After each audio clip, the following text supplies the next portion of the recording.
I'd like to welcome everybody back to Alabama Care, and today we are at the Presbyterian Home for Children in Talladega, and we have Mr. Doug Marshall with us, the CEO. And at this point, I'd like to hand it over. Mr. Marshall, if you would introduce yourself. Absolutely. Alex, welcome to the Presbyterian Home for Children here in Talladega. I am Doug Marshall. I'm the president and CEO of the home, and we are now in 154 years of serving at-risk and homeless children and families and helping them find a path of hope for their future and their lives. Now, what exactly does that look like, and who would qualify for those types of services? Sure. So we serve at-risk and homeless children and families and young female adults, and we serve them on campus and off campus, and we serve them alongside the Department of Human Resources, or DHR, but we also do that on our own. So we have a program called Moderate Care. It's a residential therapeutic treatment program for teenage girls under the oversight of DHR. And so these girls have previously experienced extreme trauma and or neglect. And so they're coming here. We're a less restrictive environment that they are coming from. And so we're able to help them really find confidence and begin to help them transition to ultimately something that would be less restrictive and where they would be able to be on their own. Yeah, those are so formative years there that can make a big difference in someone's life. Absolutely. And in this case, they've been removed from their homes, so there's a judge involved, and so they've been through a lot of pain. So we've been doing this for 30 years, and so we have incredible staff, professional, with a lot of experience and love, and just walk that path, with them. Yeah. So we also have what's called secure dwellings, and so that is for homeless boys and girls from baby to age 17, along with their homeless mom or an aunt or a grandmother, a female guardian. And so that is our own program. It's not under DHR. And so there's incredible places in the state for homeless women, not so much for women and children. So this is a transitional shelter. We're not an emergency shelter, but it's a 2-year program. So what we're able to do is bring them in. The mom's taking care of the kids at night. So we don't have staff involved there. Yeah. Then we have our own school. We're able to catch them up, get them ahead. We have a summer program when school's out. But then we're over here working with the mom, helping her get core government assistance, helping her perhaps get into college, really helping her become independent. We have a thrift store, so she may get a job there, but we're working with both at the same time, and the ultimate goal is to, again, provide that path of hope. In addition to those programs on campus, we serve young female adults 19 to 24, so no children, in crisis. So maybe extreme poverty, they may have aged out of the foster care system. They really don't have any family support or financial support. So we're able to really provide them, the ladies that work with us, some of them have been here 35, 36 years. I mean, since their first job. So they're like a mom, but they've had all the training and everything. So, a success story there is going to graduation at Talladega College. And so, education is the game changer, and the trajectory for their lives are now different. That's what we're doing on campus. Off campus, we have a program called Family Bridges, and so it's an intensive in-home services. It's under DHR, and I know I'm throwing a lot of terms out there, but it's with DHR, and we're working in the homes, 7 different counties, and we're trying to bring families back together with reunification, or we're trying to keep the family together with preservation. And it's very successful. We just celebrated 5 years doing that, and we just got an award from the state of a 30% increase in the amount of families that we're going to be serving. That's amazing. So you guys, a ton of services that you guys provide in the community, and I hear the term at risk quite a bit there to kind of, if anyone's wondering, would they qualify for these services? I think at risk would be kind of a key word there. But you mentioned family and support network quite a few times there, and I've heard others say that it is one of the biggest factors for long-term success. And living the life that you want. And I think it's important and awesome that you guys are taking the holistic family approach to it, where you're helping the children just like they would be going to school and getting all those developmental needs, but you're also helping the mom and the caregiver, whoever that may be. And when you're going through that and talking about that, I think that I've met quite a few family members that may seem overwhelmed in how to navigate the industry or the community. And so just helping them get their bearings, if you kind of define what the problem is, you feel like you have a little bit more control over it and you can start to work on it there. Right. I mean, we could have one of these individuals, a homeless mom and children, drive up here with nothing, everything in basically black garbage bags, and or we may have a situation where she doesn't even know how to drive, and so we have to address that part too, because in order to get a job, ultimately you're going to need to know how to drive, and just all these are keys to their overall independence. So we're working. We're basically working with child and mother at the same time, and my staff they're like hand in glove as far as working together, as far as our teachers and then our workers here at the home. But we are about trying to strengthen that family and give them hope and a path.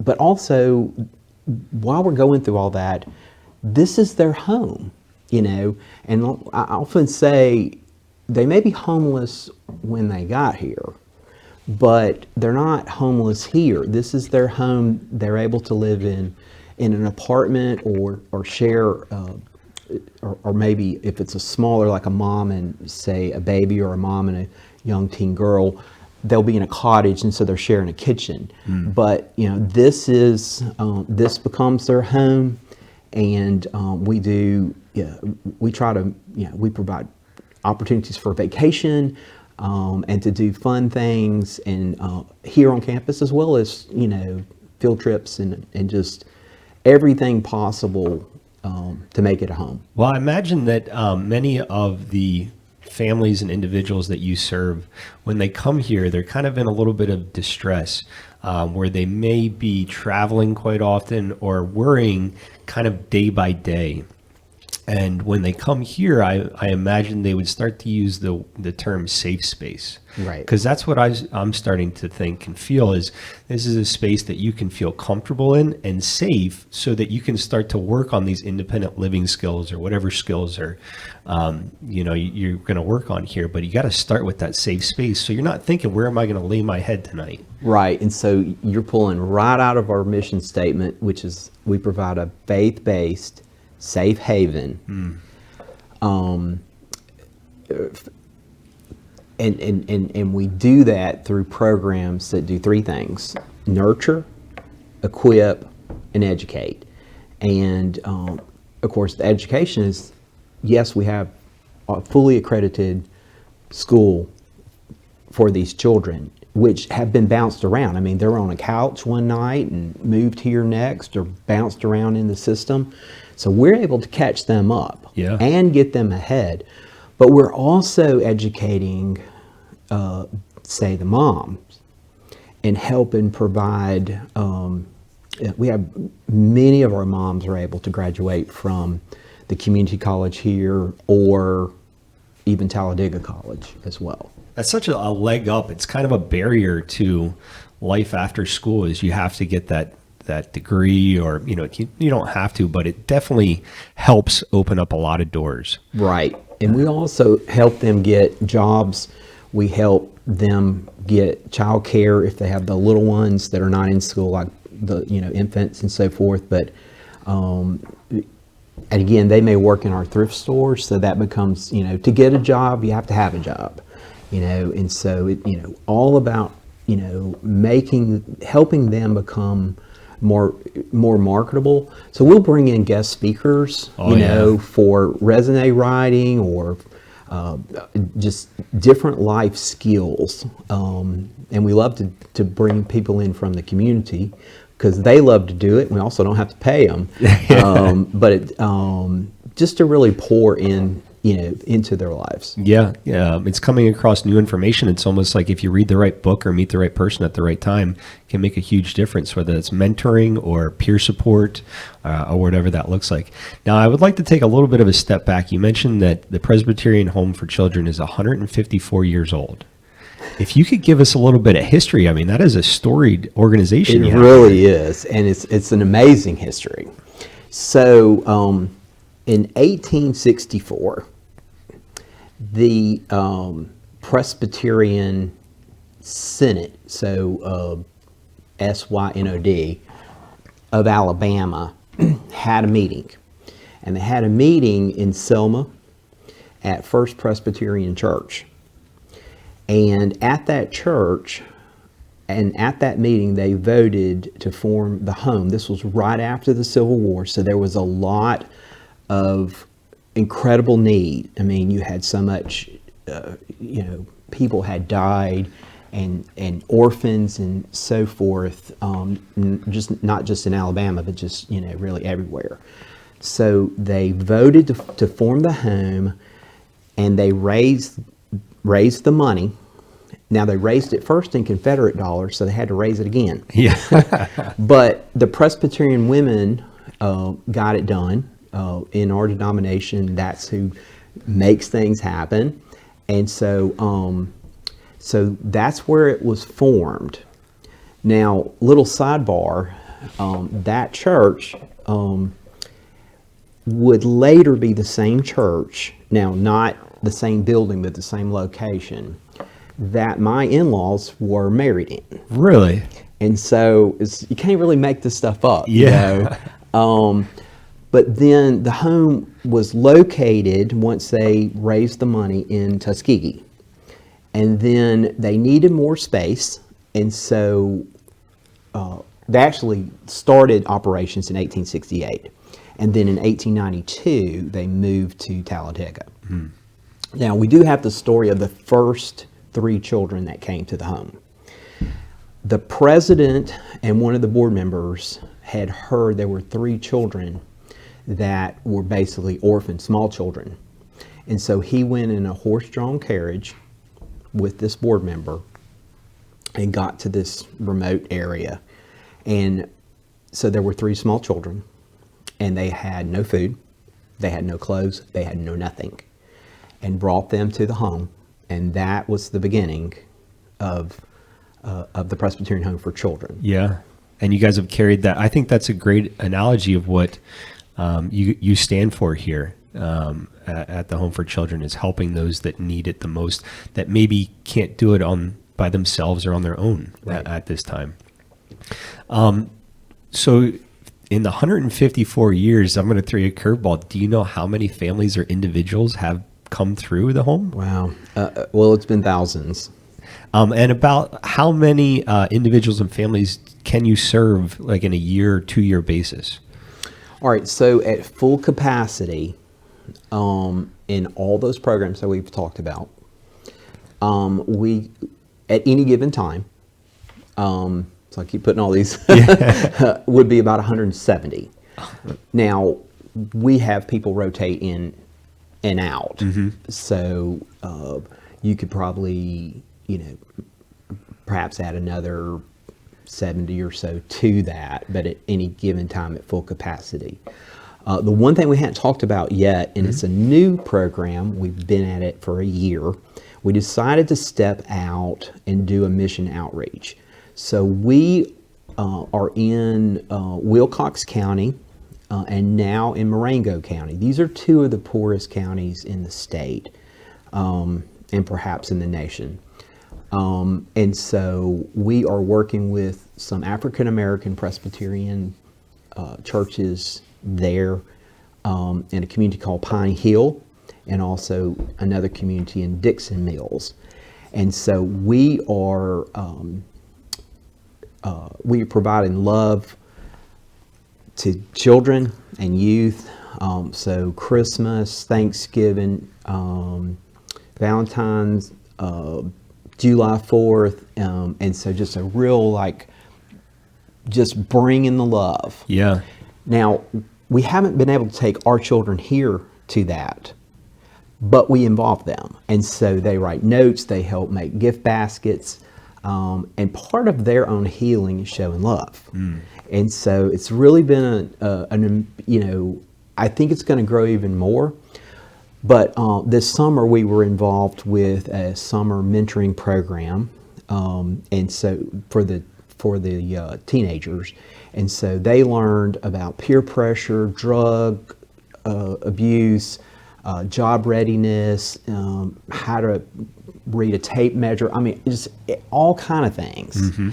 And then we rewarded them at the end of the summer, and they got a field trip to Atlanta, and so they got to visit the grave of Dr. King and Coretta Scott, and they got to visit a couple of colleges, and then they got to go to Six Flags. Yeah, I was wondering where the Six Flags was. Yeah, Six Flags got in there, and so we were able to do that. They're on the grounds; they've got the connections, but we're able to help them make that happen. And but then just kind of, they had really worked hard, and a lot of them may have never even been outside of Wilcox County. Yeah, I was just thinking, some people may not have been out of their county, their town, to sort of see something different like that. My father's a veterinarian up in Pennsylvania, and I grew up in kind of an hour away from Philadelphia, but one of the things that he's involved in is he mentors inner city children that may have an interest in getting into being a veterinarian, but don't know what that looks like or what that process is. Right. And sometimes, that organization, all it is a phone call. And just to say, hey, I'm unfamiliar with how to get to the next step, and just to have someone kind of show you what's possible there. So I was talking to them because we, had a great, this trip to Atlanta, but these are teenagers. And so I'm like, what are we going to do about the little kids? And so we did a huge July 4th celebration in Pine Hill, probably two of the largest water slides blow up that I've ever seen in my life. And we had hot dogs, we had games, a lot of businesses even here gave things. We had just a wonderful time celebrating our country. And yes, Mr. Doug went down the water slide, and I found out. We can get some pictures of that on the screen. My director of development actually didn't want me to, and so she's like, I'm right here telling you no. But my director of communication actually was over here saying yes. And so we did it. What I learned is you go down faster the second time because you're wet. Oh, yeah. And they were actually grabbing on to me because they wanted to go fast too, and I could go fast. They were grabbing on, but we just had a great time. Just really loving on kids. And this is a very busy time for you. You mentioned, Thanksgiving, Christmas, and the room that we're in now is going to be transformed into kind of Santa's helpers. Absolutely. So this is our boardroom, but about this time, well, actually, once this interview's over, this becomes Santa's workshop, and so we begin to have the Santa bags and all of the gifts that begin to come into the home. We have a lot of people bring things, and of course we're matching up Christmas lists and then going out and getting, because we make we go all out. You know, it's Christmas. Yeah. But it's a great place to wrap gifts, and It's an awesome room here. The table is huge, so I can imagine Santa and his helpers in this room. so there was my first year I was here. I had a friend of mine, and we were wrapping a gift for a photo op, and both of our wives saw this on Facebook and said, "This is staged because I've never seen you wrap a gift at home." But we will have presents and gifts and toys just all over the place here. They got to keep you honest there. I've never seen you wrap a gift. That's too funny. So it's a very storied organization you have here, but you're also doing some new things and continuing to grow. And one of those things I'd like to touch on is the Union Village, which is a relatively new program. And if you would introduce that. Absolutely. So we're very proud of it. So Union Village started, I think Union Village started back in 2015, 2016. I came in 2017. And so we had some additional capacity of some buildings at the back of our campus with a separate entrance. And so we're right across the street from the Alabama School of the Blind, which is a part of the Alabama Institute for Deaf and Blind, AIDB. So they're our neighbors, our friends, and now our partners. And so there's a huge need here in Talladega and in other places for safe, affordable housing for the blind, deaf, and multi-disabled individuals, adults. So AIDB, of course, has a residential program for their students, whether they're in high school or whether they're an adult. But they're not able to provide housing for graduates or for people that are here in Talladega that are blind and deaf. And so what you have is subpar housing, and particularly the blind, because they're not able to see. So they may be in a garage or a cellar or one of those buildings that you see outside of Lowe's and Home Depot. I mean, Like a shed type of... a shed, basically. Yeah. So and so what we were able to do is to try to address that by working together. Yeah. So we had the property, we had the capacity. So we formed what's called Union Village. So we had 4 cottages, 2 large, 2 small. And then they came in with full wraparound program supports. So they're able to provide transportation, case management, assisted technology. So they're right there. I mean, we have their employees working on our campus every day. Well, they know best how to do those services. And those are done through the regional center. And so they were providing those services wherever they lived. But you can imagine, get them in a safe, clean, secure environment that's affordable to them, cheaper than what they were paying for an unclean place. And then everybody, you have this group, so now they're able to provide even better services easier because they're right here. So we started off that way. So then Union Village it got the name because there was a church, Union Presbyterian Church in Ozark, Alabama, down in the south near Dothan. And it closed, and they sold the property, and the money came to the Presbyterian Home for Children. And it came about the time that the board was seeing this opportunity that maybe we could do something with AIDB together that we couldn't do on our own. And so that's the union. And then we wanted to create community, village, and also the union between us and AIDB. So it's really a perfect name. So the president's home is right next to it. And so I was living there, and ultimately at the end of the day, from a stewardship perspective, I didn't need that big house. So we put that also in there. Oh, really? Yeah, so there's 6, 7 people right now that are living in the historic the manse. Yeah. And then, you know, have their own bedroom and Now, did they have to come in and do some little construction No. and changing around of the environment on the inside?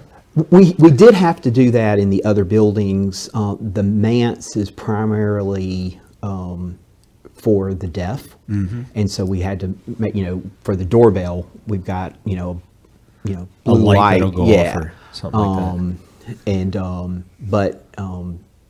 but we definitely had to work closely with AIDB to make those cottages with the accommodations and you know, access and so forth. Yeah. So that was the beginning. So then what we decided to do, and this is all a beautiful area, can't wait to show you. Beautiful oak trees, pecan trees. You can see our historic red barn, a beautiful area. We are building a tiny home community Also here on campus. right next to that. Okay. And so you can imagine what we have is a community, Union Village, that is composed of these 5 bigger buildings and then tiny homes. Right now we have 4. We're Okay. about to build 5 and 6. So phase 2 is a total of 16. So by sometime this spring, we will have 6 with 10 to go. And then the second phase, or the third phase, is actually another 24. So a total of 42 tiny homes. Yeah. And to live in a tiny home, and it's 475 square feet, you first move into the larger. And but these tiny homes are very nice. They're site built.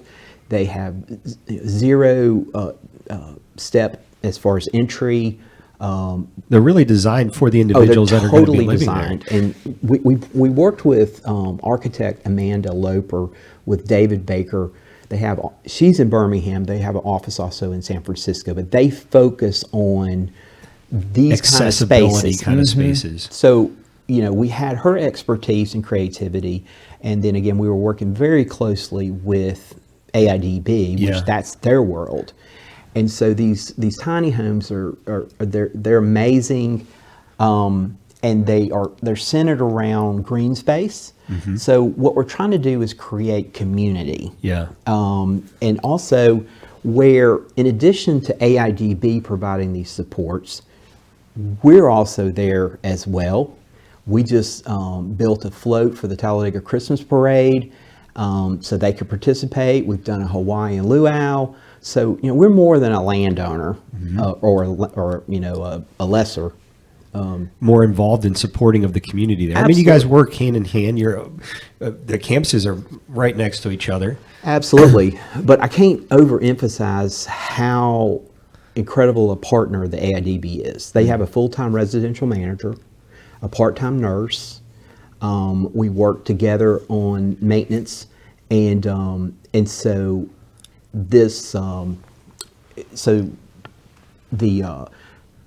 the first tiny home was actually the money was raised from the Tarrant Manor Apartments. It's a Presbyterian housing for the elderly, and so they were able to sell that to a private party and pull the equity out and donate it. Yeah. Because they were a 501c3. So that provided the infrastructure in one of the homes, and then we had the other home is Union Presbyterian after the church that started it. But then after that, we began to partner with additional nonprofits. So Daniel Foundation of Alabama, Independent Presbyterian Church Foundation. So that gave us the 4, and then Regions Foundation, recently we had a groundbreaking, so that is house number 5. And then the city of Talladega has given us money, and so that will be house number 6. So Yeah. the excitement is continuing. The ball is rolling. It is rolling. Yeah. And as you're describing that, it makes me think of my college and the dorms there, and having that community of friends in the quad. But still having my own space and whatever that looks like. Exactly. I mean, you know, we had a little supper party one night, and I looked out and I saw one of our residents who was deaf, but she had a young man who was blind, and he had his hand on her shoulder, and she was simply guiding him through the village to his cottage and like, hey, see you tomorrow. So they're helping each other too. But there's, Alex, there's nothing like this in the country. Yeah. And we're continuing to get even more national attention, which hopefully that means more grants, which hopefully we can take care of more people. I hear the housing as being a talking point in the community often, whether that's individuals that are saying there's not accessible housing in the broader community, or parents thinking about long-term living for their son or daughter. How do you think, parents or individuals that are fighting that fight maybe in Birmingham or surrounding areas should go about navigating that? I think you have to partner with nonprofits that are geared towards serving those with disabilities. And those partnerships will allow the collaboration and opportunities to be able to address those particular needs. Yeah. Now, for the blind and deaf, AIDB's regional centers across the state did a survey, and if this tiny home village was available, would you move to Talladega and be a part of this independent community? And 94% said yes. Yeah. And many of them were with aging parents, so there needed to be a long-term solution. Yeah. But affordable housing, transportation, and employment opportunities, these are all three things that are all interwoven, and they're critical to address for individuals with disabilities. Yeah. And hearing you go through that, the first thing I think of is don't try and do everything on your own. Partner with others that have the same mission and vision. It's the one horse can pull 1,000 pounds, two Exactly. can pull 5 or whatever that is. So start adding to your team there of like-minded individuals and really try and conquer that for your local area. And then I almost wish there was like a law where any new development in big housing had to have so many, a percentage of those, whether those are apartments or whether those are single-family homes, Right. a percentage that had to be accessible. Like if a new neighborhood was going up or something like I that. totally agree. I think you have to, that's where the government has to step in, and we have to advocate where, that's part of the mix. And we have that, those spaces that provide the accommodations and accessibility. Yeah. Because like I said, it's all interwoven. You've got to have housing and transportation to have a job. The Maslow's hierarchy, you have to get, And then the job is what, so then you're able to then afford where you're staying. Mm-hmm. And then, but ultimately, and I've learned this from my friends across the street and also our residents, but, community is so important, and that's been tough during the pandemic. I've felt it during the pandemic. Exactly, for all of us. Yeah. But for those that particularly are blind and deaf, community is really everything. And Yeah. so, we stepped out into this where we thought together we could do something that neither one of us could do by ourselves. Mm-hmm. But how does that tie back into the Presbyterian Home for Children? Because again, we're like, that's what we do. And so it ties back is that we can provide these affordable rents at a really nice place. Either one of us, could live in these tiny homes. In these They're new very homes. nice. Yeah. They're very I've seen pictures of them, and I hope to see a few today if that's possible. Absolutely. And so we are able to provide kind of a one price that includes electricity and cable. What is that price? Well, it depends upon what is. The tiny homes are $650 a month. Okay. Okay.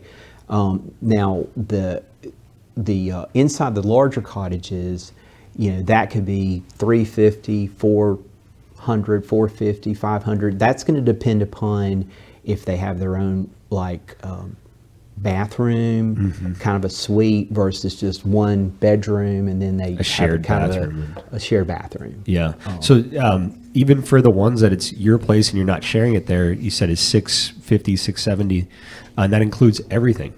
So that for the tiny homes, For the tiny that's going homes, to be the yes. highest. Yeah. But it's very, very affordable. But those rents come back to help us offset the cost here to take care of children. Yeah.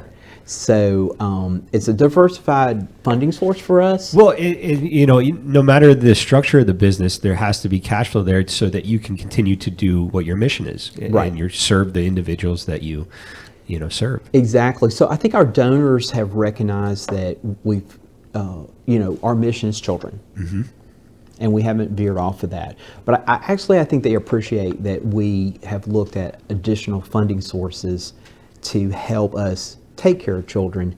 And at the same time, again, we're faith-based, ministry to a very vulnerable population that was right here around us. Yeah. So, it's really like a trifecta. Yeah, it makes sense at that point. It's like you're taking, blind, deaf, homeless moms and kids, and we're able to do it all together. I'm excited for what that project is going to look like when it's finished, the 42 homes. When that is finished, we'd like to come back out and maybe do like a live stream from that Union Village. We would love for you to. And kind of follow up on that. I'd like to throw out a few questions here just in general. What do you think are some of the biggest challenges for individuals that you serve and that you'll continue to serve at the Union Village? Individuals that have a disability or their families? I think that some of the biggest challenges for them are going to be really I think the biggest, getting them to Union Village. Okay, particularly if they're the blind, they can't see it, and they're kind of in a comfort zone, even though that's not a safe, secure place, and they're paying too much for that. So that, getting them here is still a challenge, okay? And that's where they rely on not only the folks at AIDB, but their friends that are, say, blind. Yeah. Now, once they are here, many of them, this is a supportive housing, okay, so, it's also income-based as well. So many of them do work at the Alabama Industries for the blind. And so they're able to get picked up by the bus and, and really have Some solid transportation. They do, and so a lot of the problems and challenges that they would be facing, they don't have. There's really a lot of them are not having those challenges because of these full wraparound program supports by AIDB right there, and then combined with us looking for every opportunity to try to improve their quality of life. So kind of the first challenge there is word of mouth and talking with your buddies about the experience. Reminds me of a video I saw where this is a festival going on and everyone's just kind of sitting down, and one guy gets up to dance and he's dancing crazy and he's just really enjoying himself, and everybody's kind of looking over and they're like, oh man, that guy's dancing crazy, it's kind of fun to watch. And then a girl goes over and dances with him, and it was the second person that really joined in that, dancing and having fun. And I think it took 30 seconds. There were like 100 people around him dancing and just getting in there. Right. So it's not necessarily the first one to break through, but Right. kind of when you get the second one in there, it kind of snowballs for you. So we've done some additional marketing. We now have a Facebook page that's relatively new. We've, the Talladega Christmas Parade, I talked to you about, it was Monday night. We've never had a float. We had a float for them. And just beginning to create more and more of these community activities that that they enjoy. And as community living should be, living a full life involves having your home, having a safe space, having your community there, going to work and being productive to society. All of those things at the end of the day, they make you feel like a pretty good person as you're contributing and having friends. And in my experience with individuals with disabilities, they want to work. Yeah. They want to be productive. They want to earn a paycheck. They may even want to pay taxes. I mean, they want to be a part of society, and part of that is actually working. Yeah. My friends at AIDB, at the industries, I'm proud to say that every single military necktie for every branch of the armed forces for the U.S. in the world is made here in Talladega. I did not know that. By blind and deaf seamstress. Wow. It's an Army Ranger backpacks. I mean, it's amazing. Yeah. What they can do. That's an amazing contract to have there long term, and to be able to deliver on that year after year. I did hear somewhere, we did a broadcast. Oh, I forget his name. Great guy, but he was owner of a few of the rest area like vending machines. I'm pretty sure all the vending machines in Alabama are reserved for individuals that are They blind. are, and that's part of the training that they have over there. I wouldn't have been over there. I've seen the vending machines, in place where, they learn, and not just how to stock them and all that, but how to run a business. Yeah, it's exactly it. It's their own business. And so it's empowering them and helping them to be able to be independent and prior to me coming to the home, one of the places on the stop as far as my career was United Ability, Yep. which serves all individuals, children and adults with all disabilities. And I know I saw the video hanging out with my friend Abe Bernstein, and I know Big Said. But that program as well, just incredible program with the Gone for Good. But again, it's providing, and the shredding and so forth, it's providing them an opportunity to be productive and to have a job like the rest of us. Now that you've mentioned that, I kind of want to loop back. If you could talk a little bit about your journey and your experiences through work and how you came to be the CEO of the Presbyterian Home for Children. Absolutely. So I did grow up in Meridian, Mississippi. I went to school at University of West Florida in Pensacola. People ask, did you study on the beach? Like a little bit. But I got my accounting degree there and a minor in finance. And then I had an opportunity to go with Arthur Young, which would later become Ernst & Young. Yep. And so got my CPA.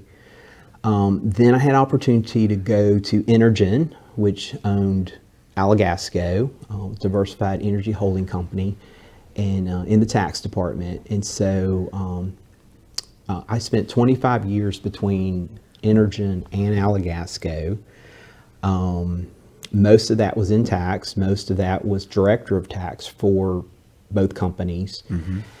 And then I had the opportunity to become the controller of Alagasco. So kind of jumped the tax gate. Most tax people get stuck in tax. Yeah, I think when most people think of CPA, it's mostly just sticking with the tax on your computer, and Right. But you've had a journey. Started off as a CPA, but your journey has been So awesome. I don't think I slept a week when I found out I was going to be the next controller of Alagasco. And then, so I did that for 2 years, and then the next 2 years I was still the controller, but I was at a direct responsibility for a third of operations, which then I didn't sleep for another week. But then I, ultimately kind of got this thing figured out, but ultimately spent 25 years there. Of course, Alagasco is now Spire. So I used to tell people I still bleed blue. Alagasco now I bleed orange because of Spire. And actually, Spire came and spent 2 days here on our campus with trucks and and chainsaws, and really did an amazing job. I actually washed down tiny homes and the bigger cottages. It was an amazing, and we have other volunteers, but it was fun to have, Some of your alma mater back yeah, here. my former team back. Yeah. And I understand that Spiral will do that kind of every year. They do. It's called A Day for Good. Yeah. And so I was just really, and I had, like I said, people that I'd worked with, and they were here. I had an opportunity to be COO at a private equity company, and I did turn it down for an opportunity to be CFO of UCP of Greater Birmingham, which is, of course, now United Ability. Yeah. So I had an opportunity to work with Dr. Gary Edwards, Dr. E. If you could take us through that thought process of saying no to the private equity and taking on the role at United Ability. Wow, one of the most difficult decisions of my life. Yeah. It was an incredible opportunity in this private equity. And he wanted a commitment, obviously, for 8-9 years. And I saw this other opportunity at United Ability that was brought to me by Brian Beta, who was the incoming chair of the board, and also as chair of the Suki Foundation, and a partner at Warren Averett. But he brought me this other opportunity, and so really was, did I want to work in private equity for 8 or 9 years and then do this when this was right in front of me? Yeah. Because I really knew that I wanted to serve at some point humanity. So you were attracted to that opportunity and knew that eventually you wanted to get into roles that were... And I think it started through United Way. Yeah. And I was a United Way exec. And then I ended up on the board of Workshops, Inc. There in Avondale. Yeah. But I had to say yes, and I had to say no. So I made the decision to go and work with Dr. Edwards. Yeah. So you had a calling there where you kind of felt it from within, Yeah. a calling to go and work in that industry and in this community that we're in. So, of course, I guess it's been a year and a half or so. He passed away, and amazing individual. Yeah, he's really done a lot for the community here in Alabama. Yeah, and to be able to work alongside him and to see him, behind the scenes and in action, just a solid man of integrity. But he didn't know the word no, or we can't do that, and the biggest heart ever.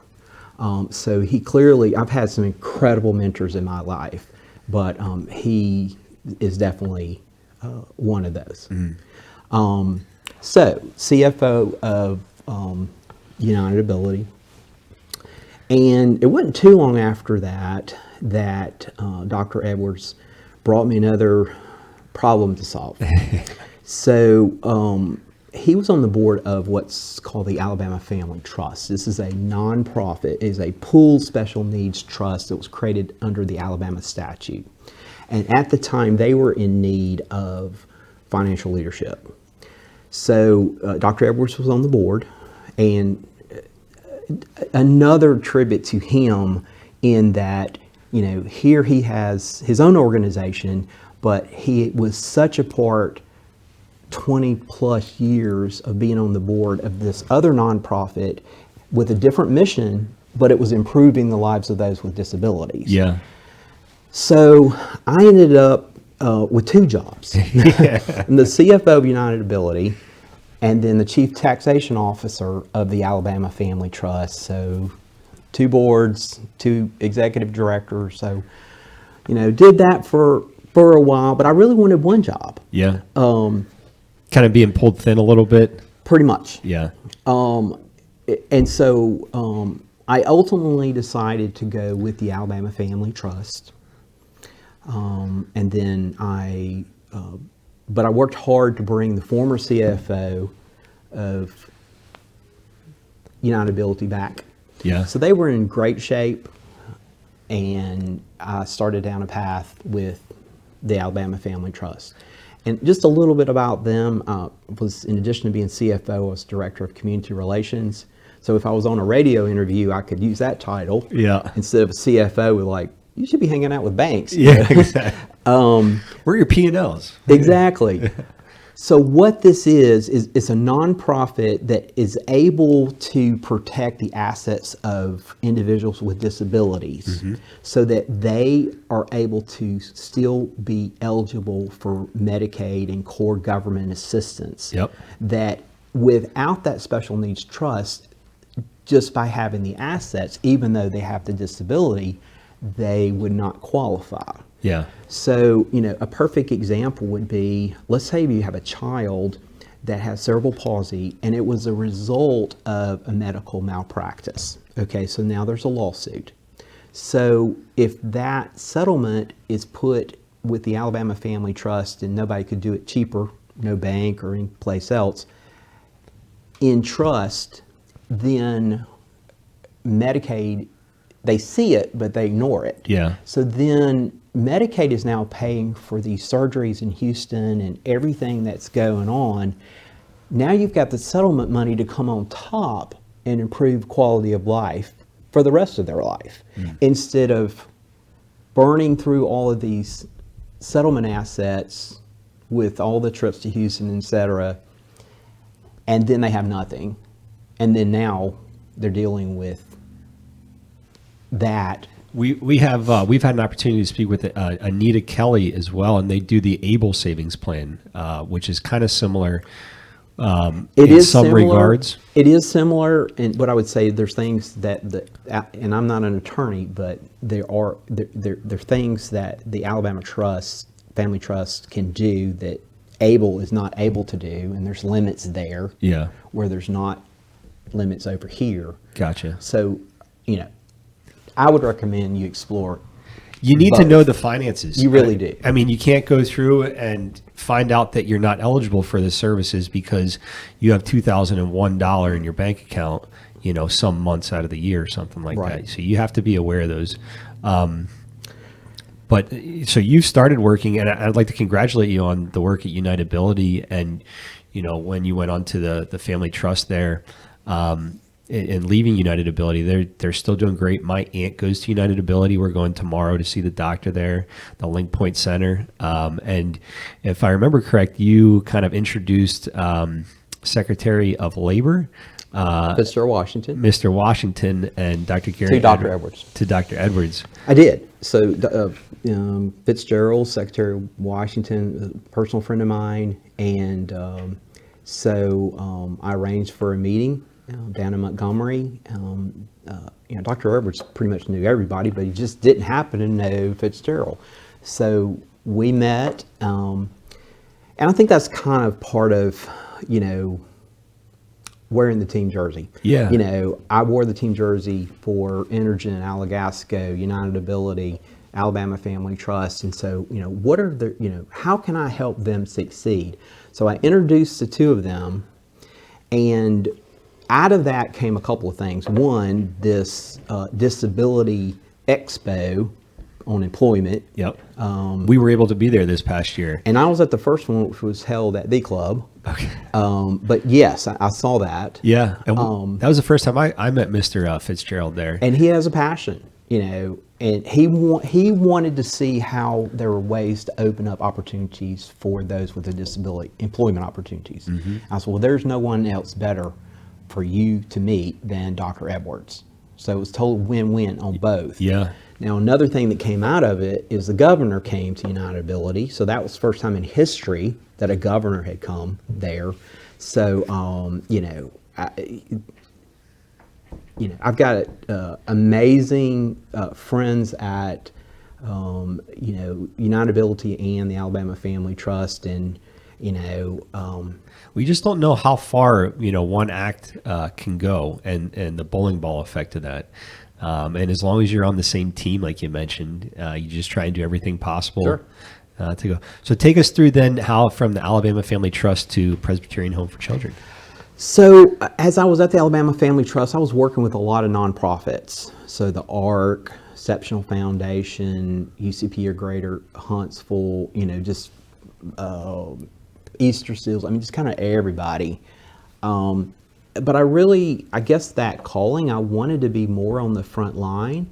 of being able to impact,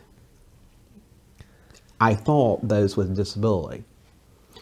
But what opened up was an opportunity here at the Presbyterian Home for Children where, the president probably for most of the history really was Presbyterian ministers. Mm-hmm. So it was an act of faith for the board and myself to take this step to, okay, well, we're going to take a Alagasco controller who has a calling and has a heart of mercy and compassion and give me a shot at being president. Yeah. And so I'm in my 4th year, and it's been one of the most incredible journeys of my life. But I can say that all these teams on the way helped prepare me for this opportunity. And they're continuing, like you said, Spire's coming out every year to help out here and there. Absolutely. And in your first few years here, you've been able to continue the services for the individuals that are at the core of what you do and build and start to expand some other services. Exactly. So, one of the first things I wanted to do, programs is number one. Mm-hmm. And that's what should be in all nonprofits. That's why we were formed, to take care of children. So, but we were an older organization, so I set out to raise the bar on the support, accounting, HR, IT, development, so that they can succeed. Mm-hmm. Okay, so that was, because programs is not my background. My right hand is Felicia Story. She's been here now 36 years. It's been her only job, well respected throughout this world and with DHR and so forth. And in 2020, she was chosen as one of 25 women who shaped the state. And then 21 top 50 over 50 by positive maturity. So she's my right hand. And so we worked together. Mm-hmm. And but one of the things we needed to do on the programs was go after additional accreditations. Okay. So in 2017, we ended up getting the Eagle accreditation. It's under the United Methodist Association. It's only faith-based accreditation for ministry to children and senior adults, senior living in the world. We got that. I didn't have anything to do with it. I just got the award. I just stepped on the stage. But then I have since joined that commission, and we have since been reaccredited. But then we also got accredited by the Council on Accreditation, and now has a new name called Social Current. But it's the good housekeeping seal of approval for nonprofits, and it took us 2 years to get it. Yeah. But all of that was to raise the bar in programs and in support. But ultimately, the winners are the children that we're serving. Yeah. Well, it's in order to get that medal, whether that's an Olympic medal or an accreditation, you have to go through the work. And like you said, that kind of raises the water, so the boats get a little higher in every department. And exactly. The structure and the organization just flows a little bit better. So it's almost like a benchmark. It is. Well, I'll call out the state for our provider that I have for my aunt, and I'll say, hey, I want you guys to come through and put a test on me, just so I can see how we're doing, before our official certification. So all that work that goes into getting that recognition, that certification, helps, like you mentioned, the women and the children in the end. Absolutely. And so now I've already had 2 opportunities to be a peer reviewer. So I did a peer review in Mississippi and also in Florida to help. One was a reaccreditation, one was a brand new accreditation. Yeah. But, to be dropped in the middle of a nonprofit after you've looked at their documents, but then you're dropped in there for a couple of days and you're trying to help them, that's the goal. Mm-hmm. But no question is it help us. Yeah, you pick up a few things as you go along. You see great ideas and, you can steal those ideas. Yeah. There's nothing wrong with stealing a good idea. Well, they say the best artists mimic or, something like that. But to be able to go and do that and the connections that you make along the way. Oh, absolutely. Talking about kind of your core services and serving children and women, what are some of the biggest challenges that you see for them?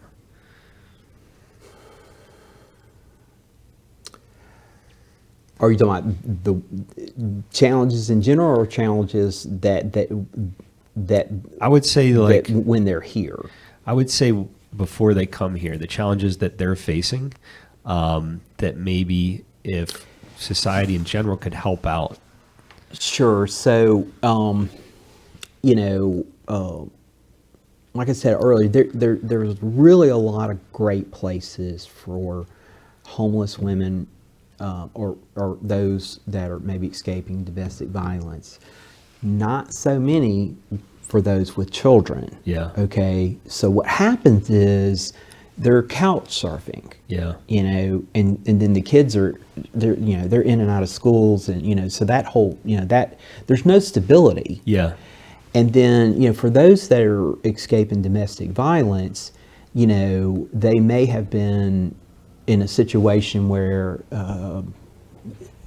the husband, father has been very controlling, so these women don't have some basic life skills, know how to drive, be able to get core government assistance, open a bank account, hold down a job, and so we're having to help from the ground up. We really are. I mean, and so it's an education, it's an equipping, it's an encouragement.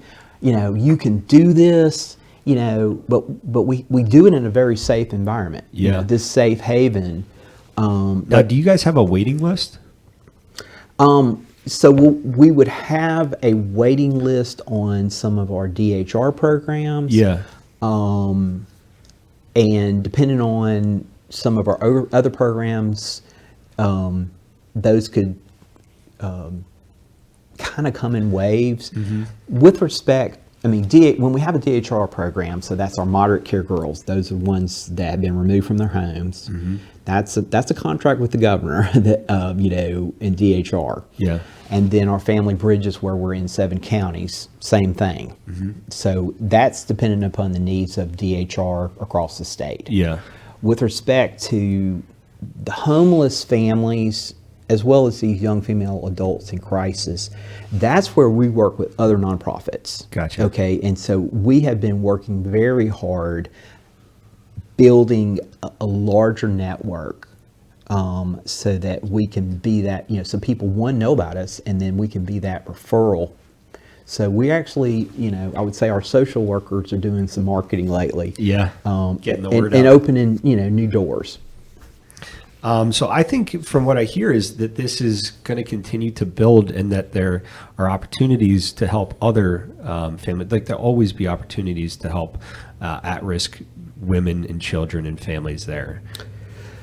The need is always going to be there. Yeah. And so, we're looking, actually we'll be going into strategic planning in February, so I can't jump out too far there.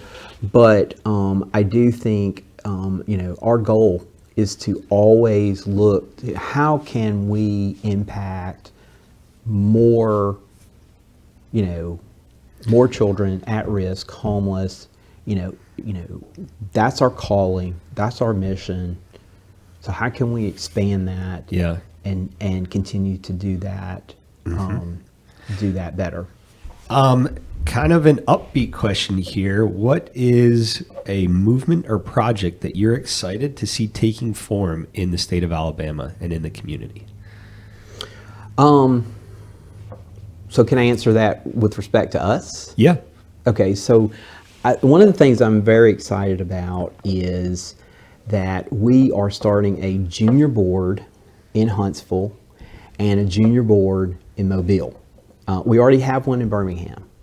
And so, this is where I've, kind of stole the play out of the playbook from, say Unitability or other nonprofits in Birmingham, the value and importance of junior board, where you bring in these young professionals in. They're already leaders. They're good at what they do, but what you're trying to do is to bring them in to kind of, all right, it's more than just your job. It's more than just your family. There's a greater community, and they need you. And so we've had a very successful Birmingham Junior Board, have been able to help us raise funds so that we can take care of children and take care of even more children. Yeah. And we do that through what's called the Sweet Home Soiree. So it's a gala, silent auction, live auction, seated dinner, music, and so I'm really proud of our we did one in Birmingham, we did one in Huntsville before the pandemic. But in Huntsville, we only had one junior board member. Yeah. And so now, but he was amazing. So, but for me to see young people and interact with them, let them catch the vision of what we're doing. We've brought them here. We've brought them into board meeting, and so we're able to we have to get beyond the Presbyterian church walls. Well, it's expanding your community. Exactly. And the reach. And we're able to do that. And so I'm excited because we just had a kickoff in Huntsville. We already have lined up new members in Mobile. And so they will have, we will now have 3 junior boards. Yeah. And so what will come from that is additional funding and some opportunities to impact children and families. Doors will open up in these other cities. Yeah, you'll get new ideas. You get new people Absolutely throwing around ideas. You never know what's going to happen. And for the individuals that are thinking about being on those boards, it's a great opportunity to network, to get experience from individuals like yourself, to hone your skills, and then make those connections. You never know. You may end up working with Presbyterian Home for Children long term. No question. I mean, I have an incredible board of trustees and advisory board members. But they're very excited too to have these young people come in and care about something that they care about, and they may not even be Presbyterian. In fact, most of them are not. We're about taking care of children. And so, when I was controller at Allegasco, I had accountants that I wanted to be involved in junior boards. And so I've been on both sides of it. Yeah. And it's just a total win, and it's a way for the organization. It is part of our strategic plan. I mean, Yeah. it's part of our growth. But I almost feel like it's also you get to see how the individual works. Like if you wanted to hire them long term, you kind of get to see for free how they're doing on the junior board. But it's like a mentorship program there. And speaking of mentorship, you mentioned that Dr. Gary Edwards is one of yours. no doubt. Could you speak a little bit about the importance of mentorship in general, from both being a mentee to a mentor throughout your life? So, a mentor is someone that, models in front of you, is an example, provides that encouragement, believes in you, definitely would also provide correction, but they're invested. And so, Dr. Edwards clearly is one of my mentors. Probably a year or so before he passed away, he came up here, met with me and Dr. John Massia, president of AIDB. So we had a meeting about Union Village. He had great insights. I'm listening. I'm this young president. But then he took the time to hang out with me on a golf cart, and we went all around. He met my staff, and he was just pouring into me. Yeah. And so, and I've had the opportunity, at Energen, Allegasco, and all these other places to have incredible mentors in my life from the corporate community and the nonprofit community. Tricia Kurt with the Exceptional Foundation. I kind of blame her for how I got into nonprofit.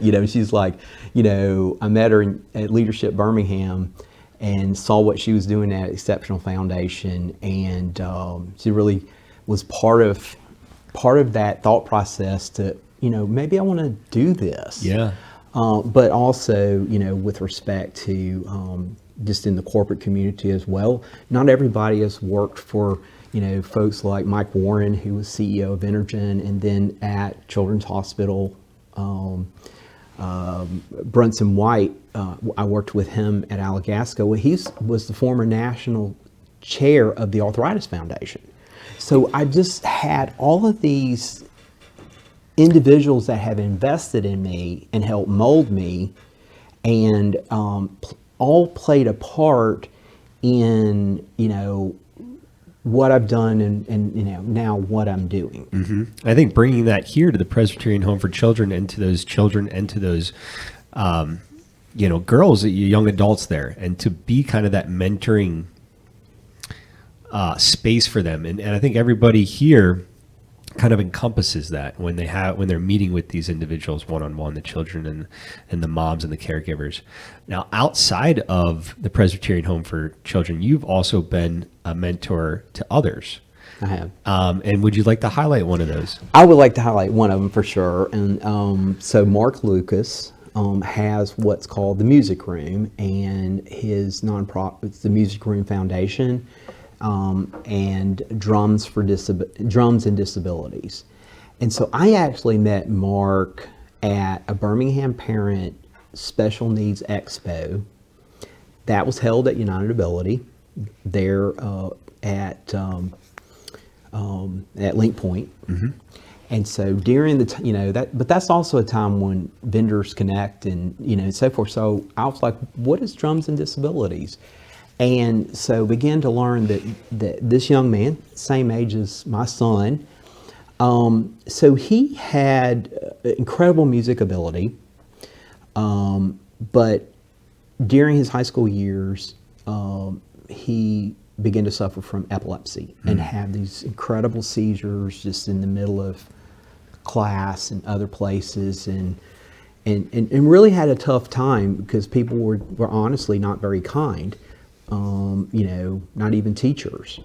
But what ultimately happened is he was going through some kind of PET scan, and he had a seizure during that, and they knew exactly where to operate if he was willing to take the risk. Yeah. So he was. It's kind of lucky to have that happen at that exact moment. Unbelievable. So he lost, I believe it was his left side all the way down. And so he began to rehab himself with the drums because he was already He's incredible. big into music before exactly. that. Yeah, and he played in some bands and stuff. And so he just began to rehab. Yeah. So then he ended up going to Jacksonville State, got a music degree and his certification in drum therapy. So I met him. So here's someone that has the empathy, okay? He's been through it. He's been through it. He's, for someone with a disability. Like. Yeah. But he's also got this training, and he's got this heart for those with disabilities, intellectual and physical. And the only thing he didn't have was a network. Mm-hmm. Okay. So we became friends, began to build that relationship.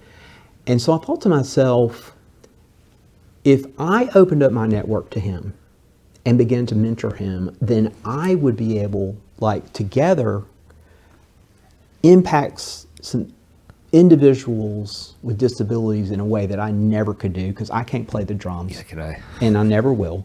I can pretend. But, and so that's what's happened. I opened up my network and I believed in him and began to just blow energy, his way.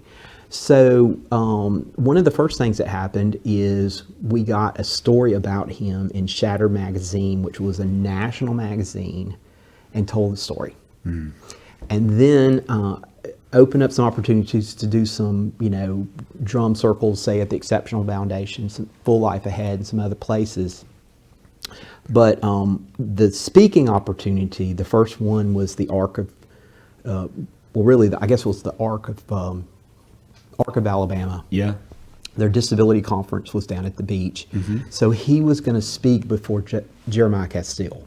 So that's and he had never spoken before. Uh-huh.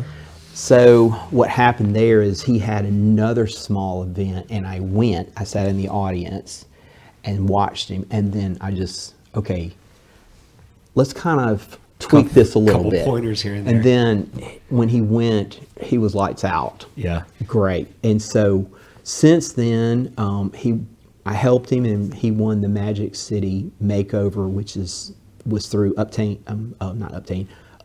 Marketing. So he had a $50,000 website build. What? Yeah. That's amazing. So that just opened up more doors. Yeah. And then the last thing that just opened up is we connected with a producer named Tamlin Hall, who produced Hope Givers through the Georgia Public Broadcasting. And so the episode is now on the PBS Learning Media. It's pushed out all the way across the country, and it's called Jammin' Out. And so they filmed this whole thing inside the music room, and so they were interviewing some of his students with, say, autism, a parent. It's just an incredible,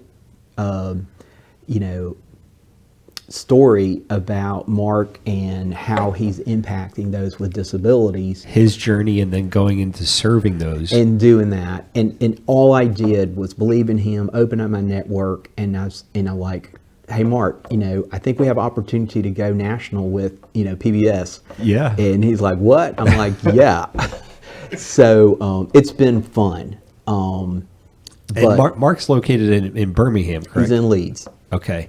And with your permission, we'd like to reach out and Absolutely. do a broadcast with him, maybe even something that's live so others can join in if they have a drum at home. It would be great. To do something along those lines. We've brought Mark here 2 different times. So he's done drum, the drum circle with our Modern Care Girls. Mm-hmm. And he's also done it twice with our Union Village residents. What's been the reaction from those individuals going through that? Oh, they love it. Yeah. They love it. Because I don't know much about music therapy there, but when I feel a tune and it speaks to me, I can't help but just kind of groove a little bit. Yeah, he and I don't have that background either, but he knows. He's very intentional, so he knows what he's trying to accomplish. Oh yeah. You kind of don't see that if you're there just listening to the music, but he's got a plan underneath that. But it's amazing. Like he came, we had this Hawaiian luau for our Union Village residents, mm-hmm.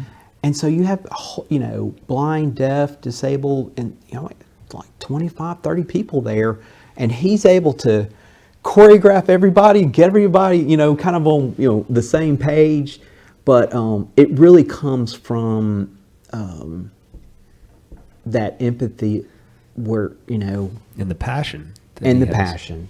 Yeah. And I was like, can I leverage that? Can I harness that, and work through him to create something special? It's having a positive impact on those that he's reaching, no doubt. And at the end of the day, I think that's what we all want, is to make sure that happens. It's a very easy thing. So my family member, she's nonverbal, so she can't talk in the normal ways that we are right now, but she has her own communication. And a lot of the decisions that, I have there boiled down to really one thing. And does she have a smile on her face when this is happening? Or is she, acting out and telling us that she doesn't like that? Right. No matter how hard that decision is, it always boils down to that. Right. And that makes it a very easy decision for me. So if these individuals are going through music therapy and they're just, super excited about it, we definitely want to do that more. Exactly. So that's an amazing story there, Mr. Lucas. And we'd like to follow up on that. Oh, we love it. I had an opportunity to do a broadcast with somebody from Montgomery, and we were talking about kind of lobbying. I know that's a kind of a negative word to some, but she was helping at the time the education and moms get their voice heard down at the legislators. Right. And during that conversation, she said one of the biggest things that she had as a success is to have 3,000 moms that were down marching when the legislators were in office to get their voices heard. And I can't remember the exact cause they were going for, but she said 3,000, and that number stuck with me. And I said, so we have our benchmark for the disability community. And she kind of laughed it off. And I held on to that. So that's one of our goals, is to get a decent amount of community members down for the legislative session. If we achieve that, what is something that you think should be one of the core voices so that the legislators hear and it makes a difference? If you have 3,000 people, you're going to get their attention. I really think that this issue of employment, being able to have a job, and even the issue of underemployment, what Fitzgerald Washington is focused on, and what he was obviously, these issues that that Dr. Edwards, was so passionate about really his entire life. But I think that to have that kind of core and that message to legislators, we've got to create incentives or even requirements regarding employment opportunities for those with disabilities. It is such an important part of their quality of life. And so the business community has got to be incentivized to be able to create those opportunities for those with disabilities. Yeah, I mean, it makes sense that if someone's going to work, they're going to pay taxes. It keeps that money in the state of Alabama to help out the community. And I know there are some incentives for private businesses there, but I did hear recently that businesses have started to hire more individuals with disabilities because of the labor shortage that we've had in the last year and a half. And so it's actually, if there's ever a silver lining for employment in disability right now, it's been the last year and a half that businesses are really starting to, no doubt, go after that. And I think you also have to share the success stories, and being at United Ability, I saw a lot of them, where they had, actually I was at a reception last night with Paper Airplane, which was Birmingham Printing, and I met the CEO of the Birmingham Zoo, and he was very proud of the opportunities that they have at the zoo with United Ability and providing those employment opportunities. And so I think you've got to share those success stories because they can be some of your best employees. Yeah. And it makes it real when you have that success story and you can see it. So I think it's always good to kind of have an ask. And so I think one of my asks that I'd like to present here is, so we would like to get a decent amount of individuals down to the Hill during legislative session, whether that's probably not going to be this year, but next year. What we envision is having a number of food trucks that are owned or operated by individuals with a disability, and we want to give out free tickets to all the legislators. Come and redeem your ticket from one of the 10 food trucks. And everybody that's working at the food trucks are individuals that have a disability. Oh, wow. And we'd like to do that, I think, twice during the legislative session. But I don't know what the logistics are. I don't know if I have to get a big tent, like a big circus tent in case it rains. I don't know if there's a yard big enough across from the state building. So I have to navigate that. We have a few vendors that are on board with it, but we need to get more people to commit to the days. So if anything comes across your desk, or that think sounds like about a great idea. We'd appreciate any input that you have. That sounds like a fantastic idea. As we kind of wrap up here, I'd like to ask maybe some of the plans for the Presbyterian Home for Children in the future. I know that you guys have the Union Village that is getting quite a bit of attention now, but other plans of growth that you'd like to highlight? Well, so I think that our opportunities in the Black Belt in Wilcox County and Marengo County, those are only going to expand even more. There's a long history, even back to the 1900s, of Presbyterians across the country being involved in education in those poor areas. So, what we've done is great, but it's got to be more. Yeah. Okay, so so that is clearly going to be part of the mix. We're also looking at our thrift store. So we have a thrift store on campus, but honestly, we don't have enough space, and so we're going to have to figure that out. It's a funding source, but it's also an opportunity for employment. Okay, so if we can expand this thing, and nonprofits and thrift stores, this is not, Well, it happens a lot, and people are very successful.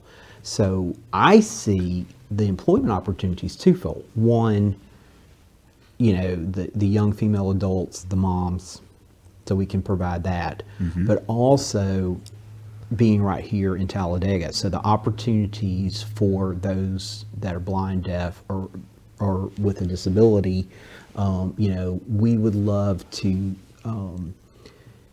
really have a larger presence. Kind of like building a PX on the Army station. Yeah, I mean, and so kind of, deepen that relationship with AIDB. And I mean, we have it. They have worked before, but we're too small to. We've got to grow that. But in growing it, it's going to open up opportunities for the employment as well. You get that experience before you have to step out with a private employer. Give you some confidence there. So those are two big things: the Union Village and also expanding. I don't know why I always want to say the PX, but I know that's what it is on the military base referred to. Is there anything that we as a community can do for you? Is there an ask that you have or any upcoming events that you would recommend people get involved in? So I would circle back to our Sweet Home Soiree. So we already have time, dates and places. So our Sweet Home Soiree, again, seated dinner, live auction, silent auction, music, a real fun time, but also to help us raise money to continue taking care of children. Yeah.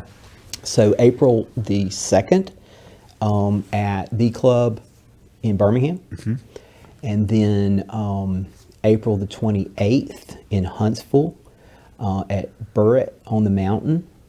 So both of them look out over the mountain. Yeah, I've been to the club before. It's a pretty cool place. And then June 23rd will be the Mobile Country Club.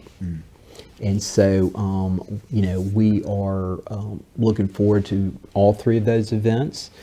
During the pandemic, we ended up, we had to cancel. We did a virtual soiree, which was still a big success. It was hosted at First Pres of Tuscaloosa. And we ended up having some incredible video across the state, and our partners working together to help us continue this calling, this ministry. So those are three big events coming up for sure. Are you going to be at the one April 2nd in Birmingham? I'm going to be at every one of them. Are you? So I think it would be cool if I would like to go to the one on April 2nd. Would love for you to be there. And for the tickets. And I'm not going to bid on some very big things, but I'd like to be involved in the process. As we wrap up here, I would like to ask you a question about the picture that I have in front of me. And I'm going to turn the camera so that you guys can see it as well. And then if you could kind of give me an overview. Absolutely. But let me just go ahead and walk over there. And this camera will still be on you, and I'll change that camera. All right, so this picture was taken during, I was on with my wife, Christy, my bride, our 25th wedding anniversary. It was one of those tour cruises to Alaska. And so during that time, one of the stops was in a place called Talkeetna. And Talkeetna is the sled dog capital of the world, and where sled dogs are raised and trained for the Iditarod. So the Iditarod is referred to as the last great race. It's 938 miles from Anchorage to Nome, and it's the temperatures could be negative 100 degrees, gale force winds going through literally over a frozen river, just all the elements that you can imagine that you're having to fight against, okay? So we're at the Sundog Kennel, and this is these were world-class mushers that were raising these dogs, and we had a chance to hold some sled dog puppies. Yeah. And so this particular picture was taken by my wife, and I was holding this little puppy right up next to me. And as I was holding this puppy, really began to realize that this puppy's parents, more than likely, had already run the Iditarod, this incredible race. And that as I held this puppy, began to also realize that this little puppy that was licking me with puppy breath very likely would also run the Iditarod. Mm-hmm. Now, it would have to be trained. It would have to have all the right diet. Everybody would have to be around to, the coaching and everything to help make that happen. But what ultimately, I was holding a future champion. Yeah. Right here. And so just kind of in that moment, I really felt in that still small voice, the Lord speaking to me that about potential, and that I did have a champion. And it was a moment that would change my life, honestly, for the rest of my life. I began to see my children differently. I began to see my employees at Alagasco differently. And it all comes back to potential and seeing the potential, the value in others, and pulling that champion out of them. In 2000 and I guess it was 17, it was. I was chosen as one of the top 50 over 50 by Positive Maturity. I don't bring that up to brag. It was very honored to be able to do that. But I did bring it up to say this. They wanted a quote from everybody. Yeah. Like get up early, stay late, that's kind of what everybody was saying. Not to knock my other fellow honorees, but mine was different, okay? And mine was this. And at the time I was serving those with disabilities totally. Now I'm really in two worlds, at-risk and homeless children and families, and obviously Union Village. But this is what I said, that individuals with a disability are made in the image of Almighty God with immeasurable value and great purpose. And so when I had this moment, it was that we have to see that champion, see the value, the respect, and help them be all that they can be. Just help give them the pieces that they can succeed, and then let them go. Yeah.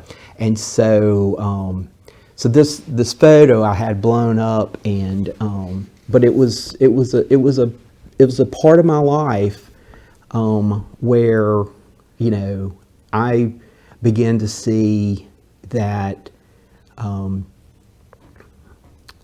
we do all have the ability to believe in somebody and help them in a little way or a big way, and release them to be all that they can be. And sometimes that's all that's needed to kickstart that process, is someone just saying, you know what, I believe in you. You can do this. If you need a little bit of help, just let me know. or like you've done in your mentoring. No doubt. When I was, the last time I was at United Ability in the Gone for Good back in the back, and I'm sure you've been there, and I was taking Fitzgerald Washington on a tour with Brian Beta, who was the chair of United Ability. And I had not been there for a little bit. And as I walked through, participants, employees were running across the room and embracing me. Yeah. Why? Because I had valued them when I was there. And Dr. E modeled that, okay? But they recognized the face, and they recognized that I had valued them. Mm. And, Fitzgerald was looking, and, it was an exciting moment. And I think that, so here, I'm Mr. Doug, and these girls that have been through trauma and neglect and removed from their homes, I believe in them. Yeah. And actually, my first week here, and I went to the cottage and had dinner with that first group. And, what do you say? And ultimately, what I said was, I know you just met me. You heard about me. And I just need you to trust me this much. Just this much that I'm for you. That's all I need you to do. And I think we have to be for people. And we have to be for people with disabilities. Mm. We have to be for homeless folks. We have to be for children. In all of these cases, these are vulnerable people groups. Yeah. And so we're all called, different organizations have different callings. This is ours. But we have a really cool opportunity to also impact those with the disabilities as well. Yeah, and you have to see that potential in everybody and have that expectation that they can do it. And you'll see marvels happen there. No question. Mr. Marshall, I appreciate your time this morning and spending it with Alabama Care and letting us get to know you and everything that you've done and your continued work here at the Presbyterian Home for Children. Thank you so much, Alex. It's such an honor to have you and Alabama Care here, at the home. We appreciate it. It's a special place, and we enjoyed being able to share the time here together. Well, you guys aren't going to get to see it, but we're going to do a little behind-the-scenes tour and then do a follow-up broadcast, hopefully on the Union Village and also with Mr. Lucas. Sounds great. In the future. Mr. Marshall, thank you once again. And if we'll both look, actually, at this camera, we'll just say, see you guys next time. You got it.